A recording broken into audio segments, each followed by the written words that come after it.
Hello guys, sa araw na to ay magsosolve tayo ng isang function. So tingnan na lang natin kung ano yung masosolve natin dito with the given function or an equation.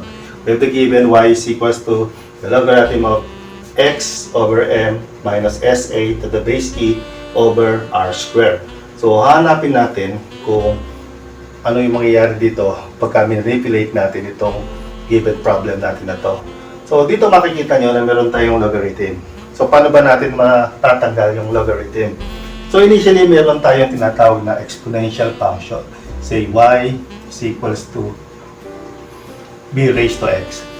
Now, pagka kinuha natin yung inverse ng y is equals to b raised to x, kakaroon tayo ng inverse function. Imbes na y, papalitan natin ng x, and then yung b as is, then yung x, gagawin natin y. So, in this case, meron tayong equation x is equals to b raised to y.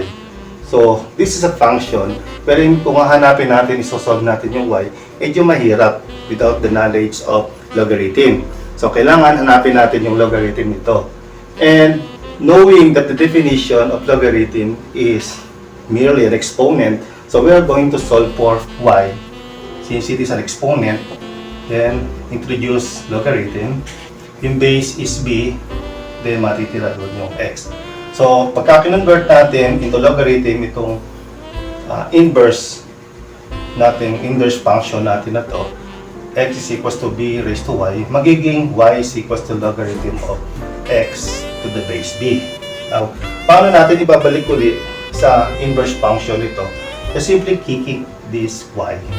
So, style lang yun kung paano magiging mawawala yung logarithm. So, becomes b raised to y, mapupunta sa taas yung y again, and then maiiwan yung x dito. So, pareho lang naman ito. Okay. So, ang gagawin natin is tatanggalin natin yung logarithm para maging ito yung formula. But, bago yon, tanggalin muna natin ang denominator by multiplying all of these expressions, terms by r squared. So, ang mayroon natin distribute r squared y is equals to cancel r squared, cancel, so matitira is logarithm of x over m minus sa to the base e. Now, ngayong nakita na natin na ito yung exponential natin na walang logarithm, tanggalin natin yung logarithm, what will happen? Yung b niya, which is e dito, mapupunta sa kabila, yung b mapunta sa kabila, and yung y represents r square y.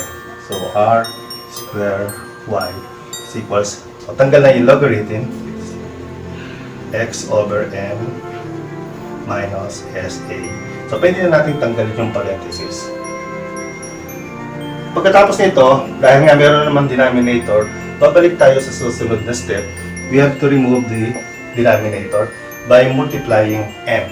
Distribute m times this, so m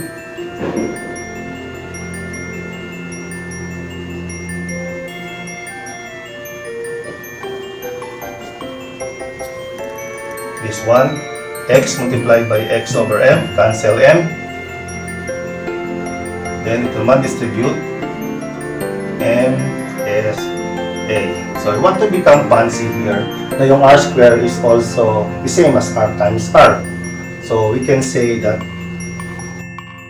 m r times r y is equals to x minus, so pwede tayong mag-arrange nitong MSA dahil sa axioms of multiplication, pwede natin pagbalik-balik ka rin yan.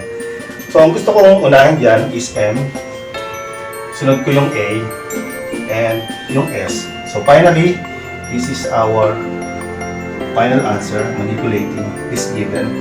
Merry Christmas, everyone!